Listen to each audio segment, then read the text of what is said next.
It's out with the old and in with the new. TV Western starts now. Sun's down, the crowd is coming over me. Front row, breaking down security.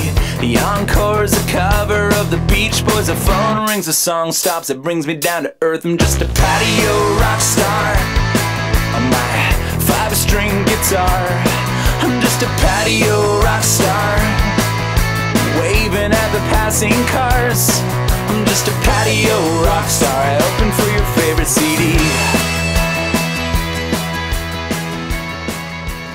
On this week's episode of TV Western, it's out with the old and in with the new.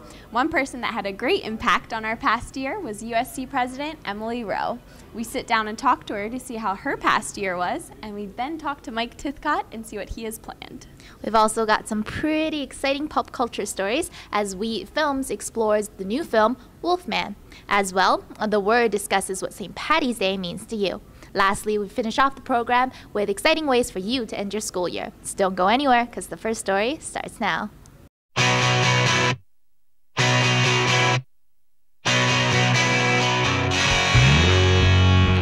We've seen her face, we know her name, we judge her for what she's done or hasn't done for the USC. But who is Emily Rowe? As president of the USC, Emily Rowe is the face of the University Students' Council, and she represents Western students across Canada. Now that her term is almost up, students can't help but wonder whether her campaign promises she made last year have been brought to life. And so I would say that I have done as much, if not the majority of my platform, that works with the USC and that will enhance it. For example, So You Think You Can Dance. We had our finale last night and it was a huge success. Another major campaign promise that Emily followed up was the installation of more electrical outlets in the student campus restaurant, The Spoke. That has been accomplished. There's actually a significant more in The Spoke. In the summer, that was a huge priority. Rowe's other major platform that won her votes was the idea of a wine rack on the lower level of the UCC. Early on in the year, though, she discovered its infeasibility. The wine rack, for example, I don't think is necessarily the greatest thing at this point for relations with the university and different things. At the time, I thought would have been a great revenue generator for the USC, a convenience for students and faculty. Now, I have a different view. Despite Rowe's broken campaign promise, she has drawn up praise from her executive team.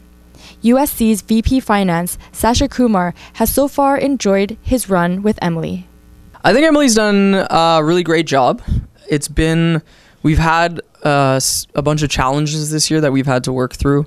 And Emily's been a great leader for us to kind of guide us through those tough times.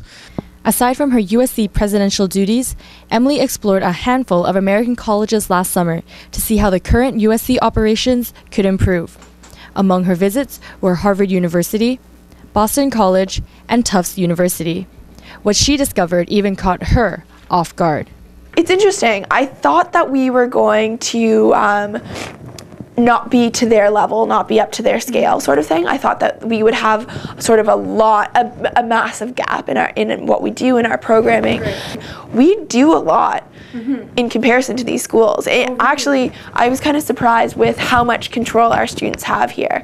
A lot of their student unions and student governments were governed by their administrations and didn't have as much autonomy and as much control as we do, which was very interesting. I wasn't expecting that at all. From USC president to Western student, Emily Rowe almost didn't make it to Western. She was set on attending McGill University before she changed her mind last minute. I kind of thought about it again and said, I do want to get involved outside of the classroom. I was very involved in high school, and so I was like, maybe I'll pick Western. And so sort of last minute, I changed my acceptance. After her term with the USC, Rowe will complete her undergrad degree at Western before applying to London School of Economics and Cambridge University for her master's degree in international business. And after that, she hopes to pursue a career that will allow her to work around the world. Ultimately, my dream one day would be to work in a management position within an international non-for-profit or within the UN.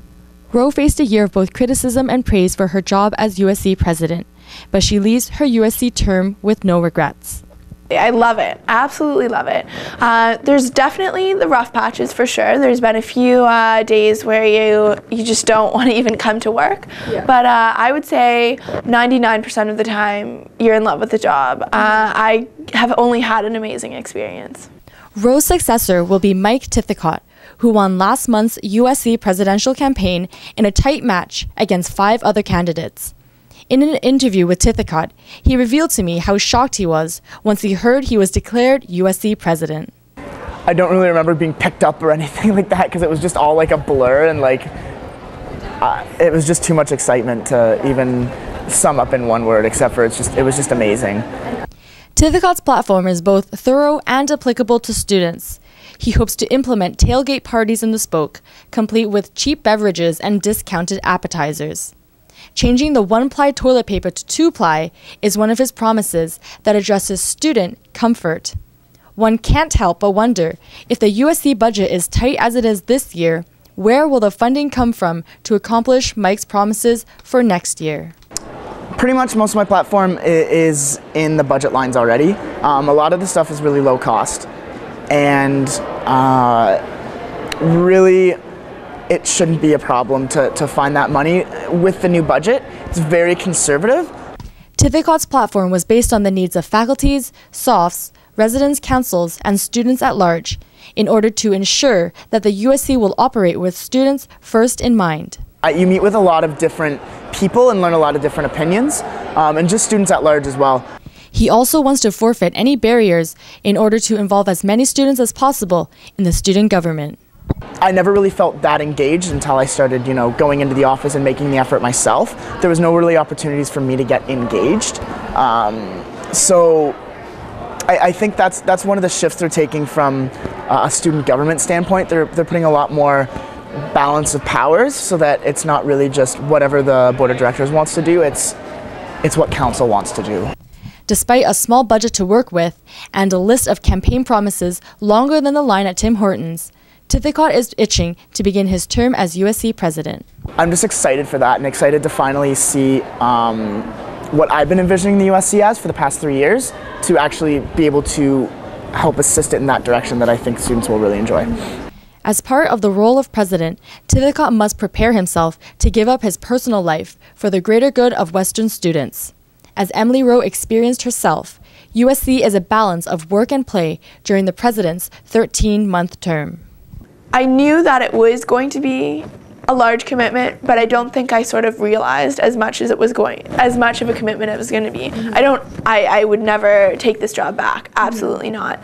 But I think there's situations where you do have to put the job before your personal life, and sometimes that's hard to do. As Mike said it himself, I'm not going to have that much of a social life next year. Emily Rowe's presidential run has succeeded in making changes to students' undergraduate year, and Mike Tithecott's leadership is bound to be similar. From one USC president to the next, Western students are in good hands. For TVWestern.ca, I'm Jennifer Wong.